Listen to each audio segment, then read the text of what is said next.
सूरदास जी महाराज को हम सब जानते हैं। सूरदास जी महाराज नेत्रहीन थे, ऐसा ग्रंथ में आया, और नेत्रहीन होने के पश्चात भी ग्रंथों का अध्ययन करते थे और अपने विवेक से बहुत ज्ञान उन्होंने इस सृष्टि को दिया, अपने अनुभव से बहुत ज्ञान दिया। उसी प्रकार नाभादास जी भी धराधाम पर आए और देखो जितने बड़े बड़े भक्तजन हुए हैं उनके जीवन में बहुत कठिनाई और संघर्ष रहा, बहुत ज्यादा। नाभादास जी महाराज जन्म से ही नेत्रहीन थे। नेत्रहीन एक बालक का जन्म हो और नेत्रहीन हो तो माता को तो बहुत कष्ट है, क्योंकि जीवन भर उसका पालन और पोषण दोनों करना पड़ेगा। जब तक वह जीवित रहेगा उसकी केयर रहेगी, और संसार तो स्वार्थ से परिपूर्ण।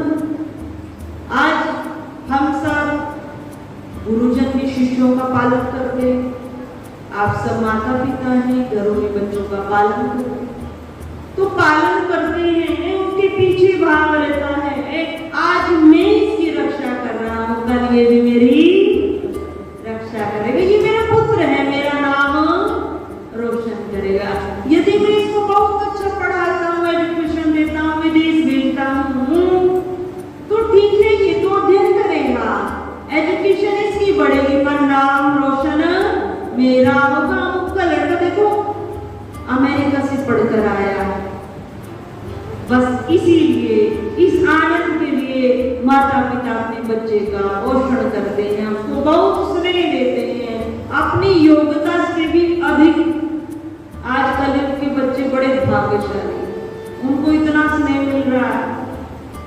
पहले जॉइंट परिवारों में बहुत बच्चे होते थे एक परिवार में, उनको इतना स्नेह नहीं मिलता था। 2 बच्चे माता पिता स्वामियों को डांटते नहीं, उसको अब शब्द नहीं कहते हैं, उसके जीवन की रक्षा है, उन्हें बहुत स्नेह करते, अच्छी बात। पर इसके साथ साथ हम संस्कार भी बच्चों को दें। बिना संस्कार के ये भौतिक विद्याएं सब व्यर्थ रह जाती हैं यदि उसमें संस्कार नहीं।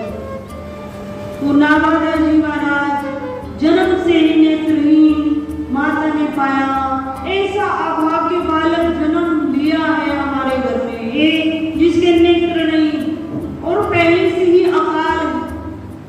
एक परिवार होता है संपन्न परिवार और एक परिवार होता है एक निर्धन परिवार, जिसमें पहले से ही अकाल है। एक वो परिवार इसकी जब तक इसका जीवन, इसका पालन पोषण कैसे करेगा। माँ ने विचार किया और विचार कर 5 वर्ष के बच्चे को जंगल में छोड़कर और वहां से वापस घर आ। माँ ने किसके भरोसे छोड़ा? उस ईश्वर के विश्वास पर माँ ने उस बालक का त्याग कर दिया। तो ऐसा नहीं है, हम कहीं देखो इस कथा से यहाँ भी प्रेरणा मिल रही है कि हम कहीं कलयुग में ही पाप है, कलयुग में ही अधर्म है। अधर्म पहले भी था, हाँ कलयुग में ज्यादा है, तमोगुण की प्रधानता है, रजोगुण की प्रधानता है, परंतु तमोगुण और रजोगुण सतयुग में भी था, त्रेता युग में भी था, पर उनकी प्रधानता नहीं। आज कलयुग में उसकी प्रधानता हो गई है, पर पाप और अधर्म पहले ही रहा। माता ने त्याग किया, अब जैसे ही त्यागा, हमारे पूरे संसार की, हम सब की रक्षा श्री हरि भगवान करते। कैसे रक्षा हुई कि जाको राखे साइया मार सके न कोई, बाल न बांका कर सके जो जग में। मार न सके, मारना तो बहुत दूर की बात है, ये श्लोक हमें कह रहा है बाल न बांका कर सके जो जग में। कोई एक व्यक्ति की शत्रु नहीं, पूरा संसार भी यदि किसी से शत्रुता करता है और उसकी रक्षा परमात्मा कर रहे हैं तो उसको कोई कष्ट नहीं होता, किसी प्रकार का भी उसे कष्ट हो नहीं सकता क्योंकि उसके रक्षक भगवान है। नन्हा सा बालक 5 वर्ष का नेत्रहीन जंगल में पड़ा है तो भगवान संतों के रूप में विचरण करते, जिसको बचाना होता है भगवान उसको कहां से बचा लेता। पहले भी हमने व्यासपीठ से इसकी चर्चा की। आप सबने अपने जीवन में ऐसी घटनाओं को देखा हो, क्योंकि हमारा तो कम है जीवन, हम नहीं देखा तो आप सबने अवश्य देखा हो। एक प्रिंस नाम का बालक लगभग अब से 15 वर्ष पूर्व हरियाणा में शायद सोनीपत की ये घटना थी, आसपास की ही घटनाएं थी। तो प्रिंस नाम का बालक कहाँ पाया गया, कहां पर गिरा था, नीचे बोरिंग हो रखा था जल का और उसमें उस नन्हे से बालक का पांव गया और नीचे चला गया। उसके पश्चात भी ऐसी घटनाएं 2 और आई, एक हरियाणा उत्तर प्रदेश में आई है, एक अन्य जगह पर आई। और वे बालक वहां कितने दिन तक रहा, लगभग वे 2 दिन तक वो बालक वहां रहा और 2 दिन पश्चात माताओं देखो, विचार करो नीचे कितना अंधेरा और दूसरा विचार करो कि वो कहां पर ठहरा। नेतृत्व ये भूमि ज्यादा दूरी तो नहीं, नीचे की भूमि जहां 5, 7, 10 फीट तक नीचे गई तो गीली दलदल मिलना प्रारंभ हो जाता है और दलदल के और नीचे जाए तो जल ही जल है, अंधेरा ही अंधेरा है। तो वो बालक वहां कैसे जीवित रहा, कैसे उसको वहां ऑक्सीजन मिली और कैसे ऊपर उसको ज्ञान आसपास के व्यक्तियों को हुआ। तो ये सब घटनाएं क्या हमें, ये हमें प्रेरणा देती है कि जिसके रक्षक भगवान है उसको इस पृथ्वी पर कोई भी मार नहीं सकता, कोई भी उसके बाल को बांका नहीं कर सकता, जिसके रक्षक भगवान। उसी प्रकार नवादास जी महाराज जंगल में पड़े हैं, नेत्रहीन हैं, खुद लेकर नहीं खा सकते, कहीं देख नहीं सकते, तो नवादास जी महाराज के समीप उसी मार्ग से 2 संतों का आगमन हुआ। संत जा रहे थे तो एक बच्चे का थोड़ा सा रुदन सुना तो समीप आए और समीप आकर देखे कि एक घास उगी है और घास के ऊपर एक नन्हा सा 5 वर्ष का बालक लेटा हुआ है और रुदन कर रहा। अब 2 संतों ने देखा, उन संतों में एक अग्रदेव जी महाराज और एक कीलकदेव जी महाराज, दोनों ही सिद्ध संत। अब देखा नन्हा सा बालक है, आंखें बंद कर विचार किया कौन ऐसी निर्दयी माता है जो इसको छोड़कर यहाँ गई।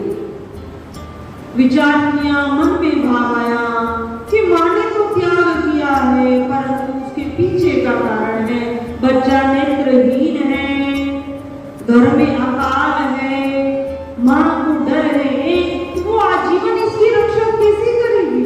बस इसी डर से माँ ने इसका त्याग किया।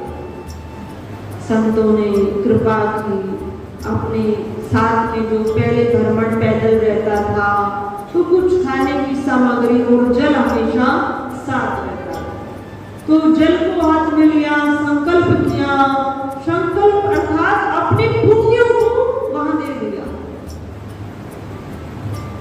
संकल्प के साथ अपने पुण्यों को नागराज जी को दिया, आंखों पर जल को गिराया और नागराज जी की आंखों से रोशनी प्रकट हो गई। बोले श्री शंकर भगवान की रोशनी नेत्रों में आई, चारों ओर देखा और चारों ओर देखने के पश्चात सबसे पहले दर्शन अपने गुरुजी ले पाए जिन्होंने पुण्य प्रदान। अग्रदेव जी महाराज के दर्शन किए और दर्शन करने के पश्चात दोनों संतों ने ने विचार किया, बालक को जंगल में अकेले छोड़ना ठीक नहीं होगा, हम इसको अपने साथ लेते हैं। साथ में बालक को लिया।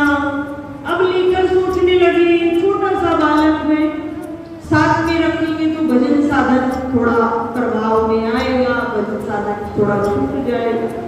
तो जयपुर में एक बहुत बड़ा आश्रम था और वहां पर संतों की सेवा होती। वहां पर संत आगमन, संतों का ऐसी कुटिया बनी रहती थी कि इस शहर से उस शहर जा रहे हैं तो उस शहर में जिससे आए हैं वहां पर भी और जहां जा रहे हैं वहां पर भी ठहरने की व्यवस्था होती थी। संत जन वहां ठहरते थे और उनकी भोजन जल सब वहां व्यवस्था रहती। तो इस प्रकार नामाता जी को विचार कर जयपुर के उस आश्रम ने छोड़ा, जिससे वहां संत जन आते रहे और नामाता जी महाराज की सेवा में लगा।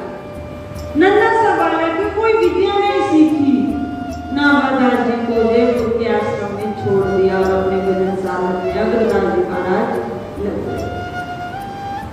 इस प्रकार वो नन्हा सा बालक संत आते उनको प्रणाम करता। गुरुजी ने बताया जो भी संत आए उनको प्रणाम करना है, उनकी सेवा करनी है। नन्हा सा बालक सेवा करता तो संत जन जब भोजन करते हैं, ये सामान्य व्यक्ति भी भोजन करते हैं। जब कोई छोटा सा बालक आता है तो वो क्या करते, इसको भी दे दे, थोड़ा सा अपने में से ही किसको भी खिला, अच्छा लगता है वो खाता हुआ भी।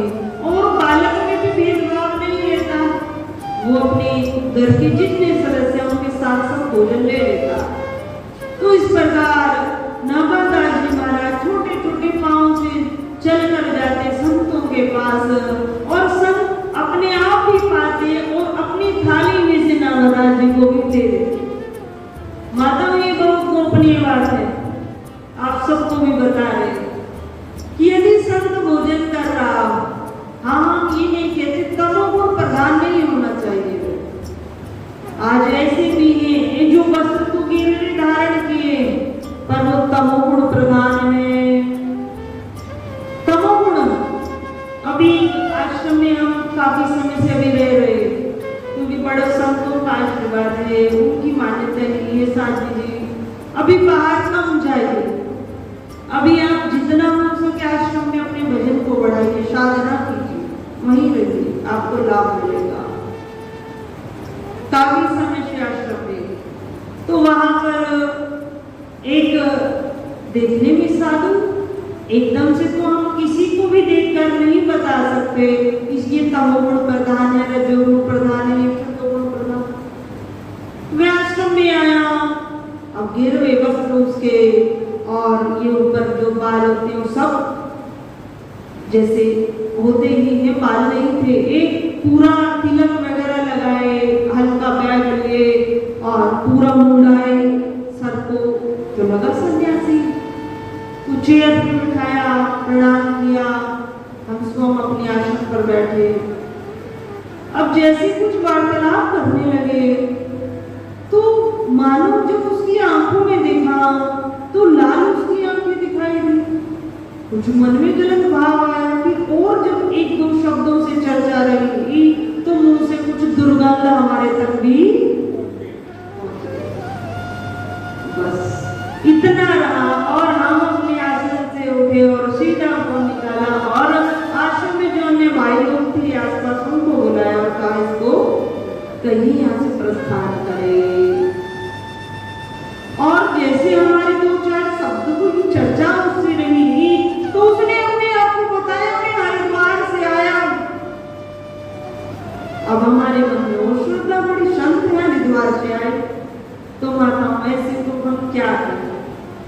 तो आज गिरवे वस्त्र धारण कर लेना तो बहुत सरल हो गया, सर को मुंडा लेना बहुत सरल हो गया, परंतु हम नहीं ज्ञात कर सकते इसमें रजोगुण प्रधान है, तमोगुण प्रधान है या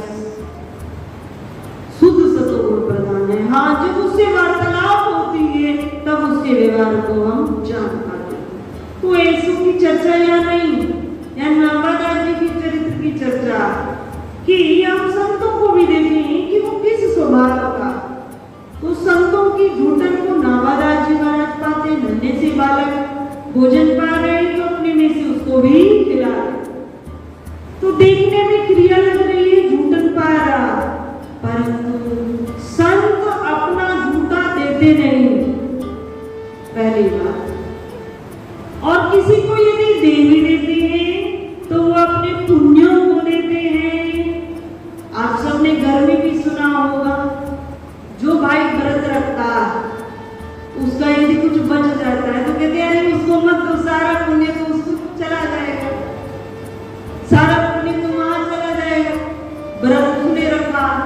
तो झूठा नहीं देते ना, अपना पुण्य, अपना तप, अपनी साधना का फल उसको दे देते हैं। यदि कहीं शुद्ध साधक संत महात्मा मिल जाए और अपनी थाली में से कुछ दे देना माता तो तुरंत वहां पा लेना, अति गोपनीय बात पा लेना। हमने अपने जीवन में संतों के चरणों को धोए। बहुत बड़े विद्वान दंडी स्वामी जी के हमने चरणों तक धोए, जो काशी में ही रहते हैं, बहुत नियमों का पालन करते हैं। इतने नियम उनके हैं कि सामान्य जन तो सोच भी नहीं सकते। और वो चरणों तक हमने एक दिन तक पान नहीं किया, लगभग एक सप्ताह तक पान किया, उसको मटके में रखकर एक सप्ताह तक वो पिया। गंगा जल हम एक बार ले सकते हैं, और जो ऐसा जल जो तीर्थों का ही वर्णन करता, जिसके पांव हर समय तीर्थ पर ही रहते हैं, तो उसमें कितना पुण्य होगा। तो हमने उसे एक सप्ताह रखा। तो कहने का भाव, नावादास जी महाराज संतों की झूठन पाते, संतों के संग में रहते, संतों के संग में रहते रहते नावादास जी महाराज के अंतःकरण की समस्त ग्रंथियां ओपन होती गई, खुलती गई, अर्थात विवेक रूपी शक्ति जागृत होती गई और बहुत ज्ञानवान बन गए।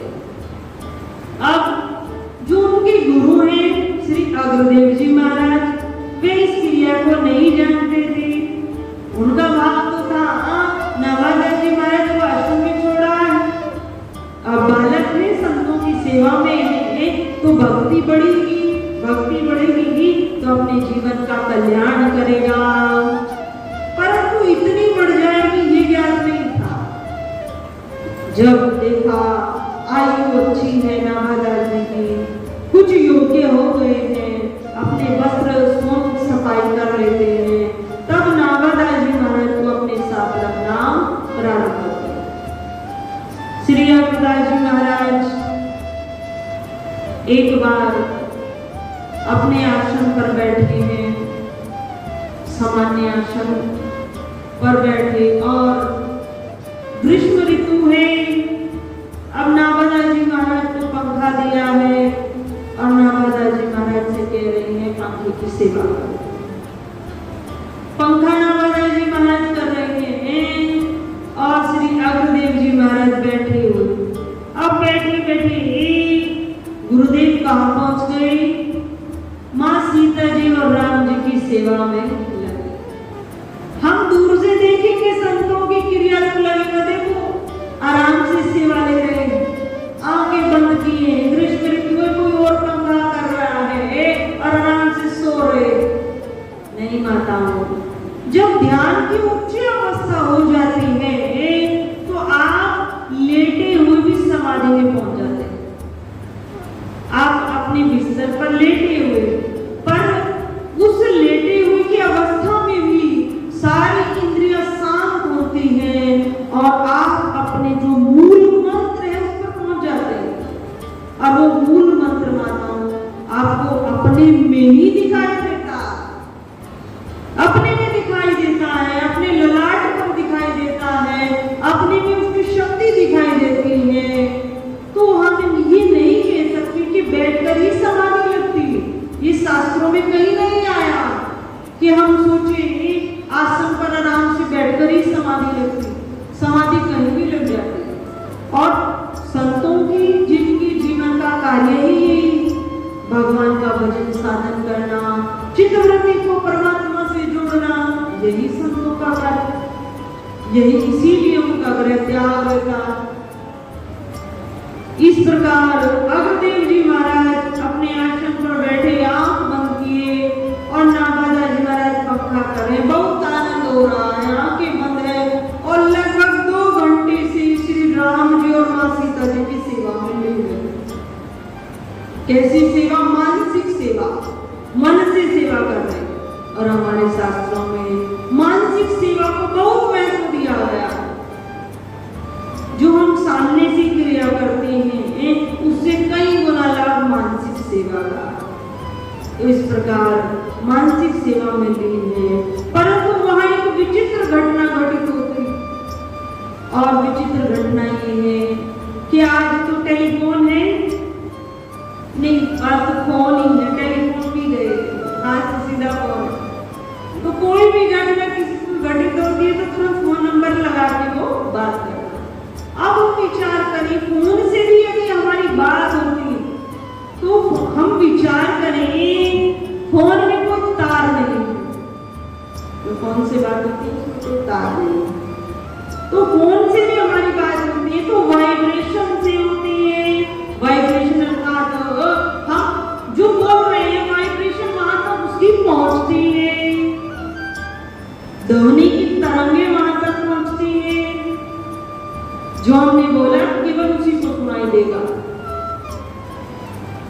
और तो इस ब्रह्मांड में वायु प्रधान, वाइब्रेशन प्रधान, जिसके कारण हम सब फोन पे बात करते हैं। तो उस समय क्या था? उस समय इतनी पवित्रता मानव के हृदय में थी कि यदि वे भगवान को हृदय से याद करता था, अपने गुरु जी को हृदय से याद करता था, तो गुरु जी तक वह वाइब्रेशन पहुंच जाते थे। पहले संत महात्मा राजाओं के यहाँ जाते थे, उनकी समस्या का समाधान करते थे, पर राजा महात्मा चिट्ठी नहीं लिखते थे क्योंकि मालूम नहीं था कहाँ संत होंगे। संतों का एक ठिकाना नहीं होता, कहाँ होंगे। हृदय से उनको याद करते थे, हृदय से जैसे उनको याद करते थे तो वाइब्रेशन संतों तक पहुंच जाती थी और उस राज्य में संतों का आगमन हो जाता। तो उसी प्रकार एक अग्रदेव जी महाराज के शिष्य थे और वे शिष्य समुद्र से यात्रा कर रहे थे। और समुद्र से यात्रा करते हुए उन्होंने देखा है बहुत बड़ा तूफान आया है और उसका जो समुद्र का अपने जहाज है वो हिल रहा है और कुछ मशीन में भी ऐसी खराबी आई है। जो चालक था, चलाने वाला था, वो कहने लगा अब ये शायद जहाज में चला ना पाऊं, ये चल नहीं पाएगा, कुछ इसमें ऐसी समस्या आई, तूफान भी है। अब जो शिष्य है वो विचार कर रहा है, मैं समुद्र में हूँ, ना तो मैं परली पार हूँ, ना इधरली पार हूँ, ना इधर उठा है ना परली से उठा है, मुझे नहीं लग पाएगा मेरा जीवन भी रहेगा या नहीं रहेगा। परंतु मैं अपने गुरु जी को अवश्य याद करता हूँ। गुरु भगवान का ही रूप है, अगर मेरे इस संसार में अब कोई रक्षा कर सकता है तो मेरे गुरु जी। अब गुरु जी को हृदय से याद किया, बंद आंखें। जिसको ये ज्ञात हो जाए मेरा जीवन कुछ ही समय का है, फिर तो इंद्रियों को हटाना नहीं पड़ेगा संसार से, हटाना पड़ेगा, सोते हटाना, फिर तो उस परमात्मा में लग जाए। जो नास्तिक भी है ना, जो ये कहता है भगवान को नहीं मानता और उसका अपना प्रिय परिजन कहीं हॉस्पिटल में एडमिट हो और उसको कुछ गंभीर समस्या हो और उसको कहे भैया ये क्रिटिकल सिचुएशन, तो अब क्या किया जाए? देखो भगवान से प्रार्थना। तो उस समय में नास्तिक भी आस्तिक कुछ देर के लिए, क्यों? क्योंकि वो चाहते हैं मुझे लाभ मिल जाए, मेरा स्वार्थ सिद्ध हो जाए, फिर किसी भी मंदिर में प्रसाद चढ़वाओ, वो चढ़ाएगा। तो उसी प्रकार शिष्य ने याद किया, गुरु जी तक वे भाव पहुंच गए, अग्रदेव जी तक वे भाव आया। नर्मदा जी महाराज पंखा झेल रहे हैं, पंखा कर रहे हैं, और गुरुदेव अग्रदेव जी महाराज भगवान राम जी और सीता जी की सेवा में भी। नर्मदा जी महाराज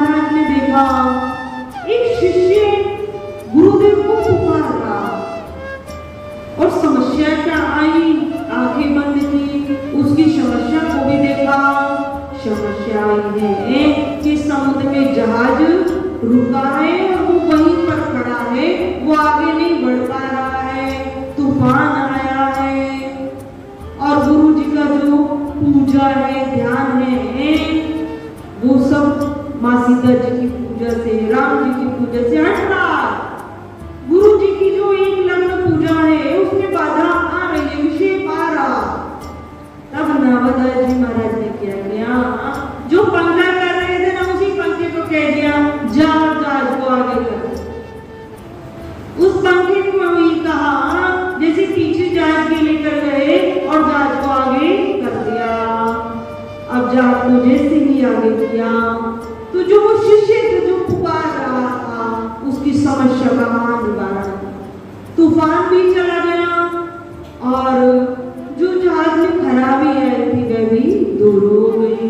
चालक ने कहा ये तो कोई चमत्कार हुआ है, आज हमारे प्राणों की रक्षा हुई है, आपने जिनसे प्रार्थना की है ना मन से, उनके द्वारा चमत्कार हुआ है। और उन्होंने अपने जहाज को प्रारंभ किया, चलना प्रारंभ किया। इधर अग्रदेव जी महाराज ने जब ये वाणी को सुना, क्योंकि उन्होंने अपने कानों से नावादास जी महाराज को इतना कहते सुना कि ये जहाज आगे की तरफ अब बढ़ जा, गुरु जी की पूजा में विक्षेप मत कर, अब आगे की ओर बढ़ जा। जैसे ही ये नावादास जी ने इन शब्दों को सुना, अग्रदास जी महाराज ने नावादास जी के मुख से ये सुना तो भगवान को प्रणाम किया, समय अर्चना की, पूजा जो मानसिक पूजा में बैठे थे, और आंखों को खोला तो सर्वप्रथम नावादास जी की ओर देखा, अपने शिष्य की ओर देखा। तुमने ये शब्द कैसे बोले और ये शब्द अन्य कहां से आए, कैसे तुमने सुना और कैसे बोले? तब नावादास जी महाराज ने गुरु जी को प्रणाम किया और कहा, गुरु जी आप मानसिक पूजा में लगे हो, जब मैं आपका सेवक हूँ तो मैं ये कैसे सह सकता हूँ कि आपकी पूजा में कोई विक्षेप डाले? मैं आपकी पूजा में विक्षेप कैसे होने दे सकता हूँ? मैं आपका सेवक हूँ ना, आपकी रक्षा कर रहा हूँ, सेवा के लिए बैठा हूँ, आप पूजा में। जैसे ही ये अग्रदेव जी महाराज ने सुना कि मैं मानसिक पूजा कर रहा और ये मेरा शिष्य मेरी मानसिक पूजा में सम्मिलित है, ये इतनी ऊंची स्थिति को पहुंच चुका है कि मेरी अपने गुरु जी की मानसिक पूजा में ये सम्मिलित है। और यही नहीं कि मुझे जो पुकार रहा वो भी इसको ज्ञात है, कौन सी समस्या मेरे समीप तक आई है वो भी इसको ज्ञात है। जब इस प्रकार देखा तो अग्रदेव जी महाराज की आंखों से जर्जर आंसू है। इतनी ऊंची स्थिति मेरे शिष्य की, इतनी ऊंची स्थिति, मैंने इसको कोई ज्ञान नहीं दिया, कोई धर्म का पाठ नहीं सिखाया, केवल संतों की सेवा से इसको केवल जयपुर के आश्रम में रखा, संतों की सेवा की ही, उनका झूठा प्रसाद पाया और इतनी ऊंची स्थिति को प्राप्त हो गया। तब गुरुदेव अग्रदेव जी महाराज ने श्री नावादास जी महाराज को आशीर्वाद दिया और कहा कि तुम्हारी इतनी उच्च स्थिति, जो मेरा पूरा जीवन व्यतीत हो गया भजन साधन करते करते, मैं भी उस स्थिति को प्राप्त नहीं हुआ जो तुमने पाई है। मैं तुम्हें आशीर्वाद देता हूँ कि संतों के प्रभाव से तुम्हारी ये उच्च स्थिति आई है। तुम संतों के गुणगान को गाओ, तुम संतों के चरित्रों को पढ़ो और संतों के चरित्रों का वर्णन करो। इस प्रकार का आशीर्वाद गुरुदेव से श्री नावादास जी महाराज ने पाया और पाकर नावादास जी महाराज ने एक सुंदर ग्रंथ की रचना की जिसका नाम भक्तमाल ग्रंथ। भक्तमाल ग्रंथ अद्भुत ग्रंथ है, भक्ति को बढ़ाने वाला है, सबका कल्याण करने वाला। भक्तमाल ग्रंथ में सर्वप्रथम नावादास जी महाराज ने भगवान के 24 अवतारों की कथा कही। 24 अवतारों की कथा से भी पहले श्री नामदास जी महाराज ने एक श्लोक में भी भक्तमाल ग्रंथ को रख दिया, केवल एक श्लोक में। और आप सब उस श्लोक को जानते हैं, जो सत्संगी भाई जन है, माताएं सब उनको जानते। उस श्लोक है, भक्त भक्ति भगवंत गुरु चतुर नाम बपुए, इनके पद वंदन किए नाशत विघ्नानि। श्री नामदास जी महाराज ने कहा, मेरा भक्तमाल जो ग्रंथ है बस इस श्लोक की नींव पर टिका, केवल इस श्लोक की नींव। श्लोक उसकी नींव कैसे कि भक्त भक्ति भगवंत गुरु चतुर नाम बपुए। ये शब्द तो चार, भक्ति और भगवंत गुरु चार शब्द हैं, परंतु चारों शब्दों का सार स्वरूप ज्ञान एक ही है।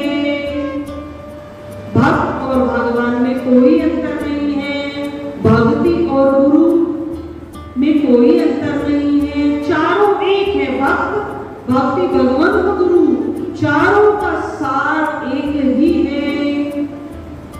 चारों ज्ञान करने वाले, ज्ञान देने वाले, भक्ति बढ़ाने वाले, कल्याण करने वाले। तो चारों के ध्यान करने से, समस्त प्रकार के विघ्न इनको प्रणाम करने से, यदि हम गुरु को प्रणाम करें तो चारों को प्रणाम हो जाएगा, जो तीन अन्य रहेंगे उनको भी हो जाएगा।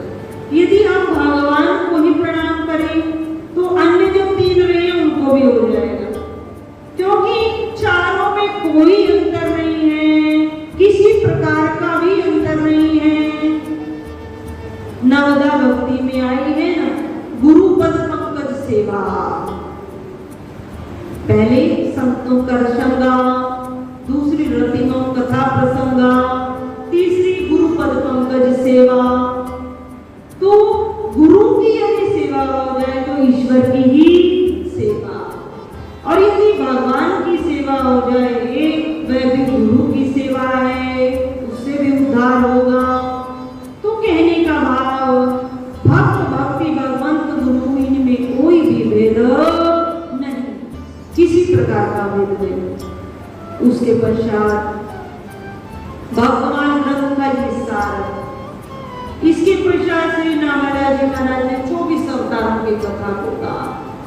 ये 24 अवतारों की कथा यदि कोई संपूर्ण नहीं सुन पाए, अब 24 अवतार रोज रोज कौन सभी अवतारों को पढ़ने में समय लगेगा। तो यहाँ तक ग्रंथों में आया है कि भगवान के 24 अवतारों को जो अपने मुखारबिंद से वर्णन कर लेता है, या हम कानों के द्वारा सुन लेते, कैसे जैसे मत्स्य अवतार है, वराह अवतार है, कमठ अवतार है, नरसिंह अवतार है। तो इस प्रकार ये 24 अवतार यदि हम अपने कानों से सुन लेते। अच्छा, एक बात इसमें और, जब हम अभी हमारे सबके कानों ने ये सब सुना मत्स्य अवतार, तो हमारी इंद्रियां हमें क्या संकेत कर रही है कि भगवान ने मछली का रूप आ रहा है ना, भाव आ रहा है। फिर जैसे आ रहा बड़ा अवतार, तो हमारे मस्तिष्क हमें संकेत करता है भगवान ने बड़ा अवतार अर्थात पृथ्वी की रक्षा की, सूअर का अवतार धारण किया। तो ये सार, इन 24 अवतारों में भगवान की कथाओं का ये सार है। तो संत जन ग्रंथों में इस बात को वर्णित किया है, और संतों ने कहा है कि इन 24 अवतारों को जो कि अपने मुखारबिंद से वर्णन कर देता है, हम अंदर कथा नहीं कह रहे, केवल 24 अवतारों को प्रातः काल और संध्या के समय वो अपनी वाणी से उच्चारण करता है, उसके दिन भर में किए हुए संपूर्ण पाप मिट जाते, संपूर्ण पाप। केवल 24 अवतार भगवान के अपने मुखारबिंद से वर्णन कर देता है। वृंदावन के जो राजेंद्र दास जी महाराज, वो अधिकांश वर्तमान पर कथा करते हैं और बहुत सुंदर उनकी कथा रहती है। तो उनका भी ये मत है कि माताओं वृद्धावस्था में देखो सभी नियम खंडित हो रहे हैं, नियम जा रहे हैं, नियम भी इस शरीर की अवस्था के अनुसार चल सकते हैं। शरीर साथ नहीं देता तो नियम भी सब टूट जाते हैं, नियम भी नहीं चलते। आज बहुत माताएं ऐसी जो आती हैं पास हो कहती हैं कि पहले एकादशी को व्रत करते थे और जैसे जैसे वृद्धावस्था आ रही है एकादशी का व्रत छूट रहा है, नहीं होता। अगर रख लेते हैं और अगले दिन कुछ प्रसाद पाते हैं, एक दिन अन्न करते तो अगले दिन पाते हैं तो उसमें बीपी हाई हो जाता, अन्य कुछ गंभीर समस्या उत्पन्न हो जाते, तो वो छूट रहा। तो कहने का भाव क्या है, नियम छूट रहे हैं। पर राजेंद्र दास जी महाराज कहते हैं भले ही नियम छूट रहे हैं, हम सरल नियमों को अपनाएं। सरल नियम क्या है, हम भगवान की 24 अवतारों की कथा को अपने मुख से कभी कंठस्थ हो जाते हैं। भगवान के 24 अवतार सभी को सरलता से कंठस्थ हो जाएंगे। मत्स्य अवतार, वराह अवतार, नरसिंह अवतार, कृष्ण अवतार, श्री राम अवतार, इस प्रकार यदि हम अपने मुखारविंद से प्रातः काल और संध्या कालीन कहेंगे तो माता हमारा उद्धार बहुत सरलता पूर्वक हमारे जो दिन भर के पाप हो जाते हैं जाने अनजाने में, वह भी नष्ट हो जाएंगे और हृदय में भक्ति भी अवश्य आएगी। आगे नामदास जी महाराज कहते हैं कि जो भक्तों के चरित्र को सुनता है, भक्तों के चरित्र का गुणगान जो करता है और जो उनकी कथा को, उनके चरित्रों को सुनता है, उसके तीनों प्रकार के ताप नष्ट हो जाते हैं। जग कीर्ति मंगल उदय तीनों ताप नसाई, हर जन को गुण वर्णते हरि हृदय अटल बसाई। कि जो भगवान के भक्तों के चरित्रों के गुणगान करता और जो श्रोता उनके चरित्रों को सुनता है, उनके तीनों प्रकार के ताप नष्ट हो जाते हैं और इस जग में कीर्ति बढ़ती है। वो जो कार्य करते हैं उसमें सफलता पाते हैं, उनके जीवन में सब मंगल ही मंगल होता है और भगवान श्री हरि नारायण के हृदय में उनका वास होता है। सबसे लास्ट क्या है, हरि हृदय अटल बसाए। भगवान श्री हरि नारायण के जो हृदय में वास करते हैं वो कौन है, भगवान के परम भक्त हैं। जो भगवान को जिस भाव से भजता, इस लोक में भगवान भी उस भक्त का उसी प्रकार स्मरण करते हैं, ध्यान करते हैं। जो जिस नियम से चलता है भगवान भी उसी नियम से उसको ग्रहण करते हैं।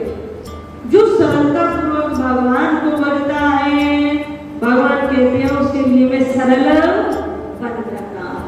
और जो मानता है भगवान को प्राप्त करना बहुत कठिन है, भगवान का भजन करना बहुत कठिन है, भगवान नियमों से ही मिलेंगे, तो उसके लिए सारे नियम कठिन हो जाते हैं। तो सरल भक्ति सर्वश्रेष्ठ है। हम भगवान को भाव से रिझाएं, हम भगवान को अपने अंतःकरण की निर्मलता से रिझाएं, अपने भाव से रिझाएं। तो भक्तों के चरित्र को सुनने से तीनों ताप नष्ट होते हैं। ये तीनों ताप कौन से कहे हैं नामदास जी ने? भागवत कथा में भी तीनों तापों का वर्णन प्रारंभ में ही आता। तीनों ताप हैं आदि भौतिक ताप, आदि दैविक ताप और तीसरा आध्यात्मिक ताप। तो आदि भौतिक ताप को कैसे कहा गया है, कौन से आदि भौतिक ताप होते हैं? जो भौतिक ताप, हम सभी संसार में आए तो हम सब मानव हैं। जिस परिवार परिवार में रहते हैं, सोचते हैं यहाँ सुख भी हो, संपत्ति भी हो, धन भी हो, समस्त प्रकार की सुविधाएं भी हो जाएं, तो वो हमारे कर्मों के अधीन है, कर्म से हमें मिलता। परंतु यदि कोई भक्तों के चरित्रों को पढ़ता है, गुणगान भगवान का करता है, तो उसके जीवन में जो भौतिक सुखों का अभाव है वो दूर हो जाता है, भौतिक सुखों की भी उसको प्राप्त हो। यहाँ सत्संग में भी कई माताएं ऐसी रहती हैं, तो जीवंत उदाहरण हम कहीं और में जाकर यहाँ भी देखेंगे तो जीवंत उदाहरण बैठी है जो सत्संग में आना प्रारंभ किया और उनकी जो घर में समस्याएं थी वो स्वतः दूर हो गई। जो मन का ताप था कि ये समस्या दूर हो जाए, बेटी का विवाह हो जाए, बेटे का विवाह हो जाए, दोनों की आयु बहुत बड़ी है, अच्छा घर मिलेगा नहीं मिलेगा, तो सारी समस्या आने मात्र से, सत्संग सुनने मात्र से, भगवान के दर्शन करने मात्र से सब दूर हो गए।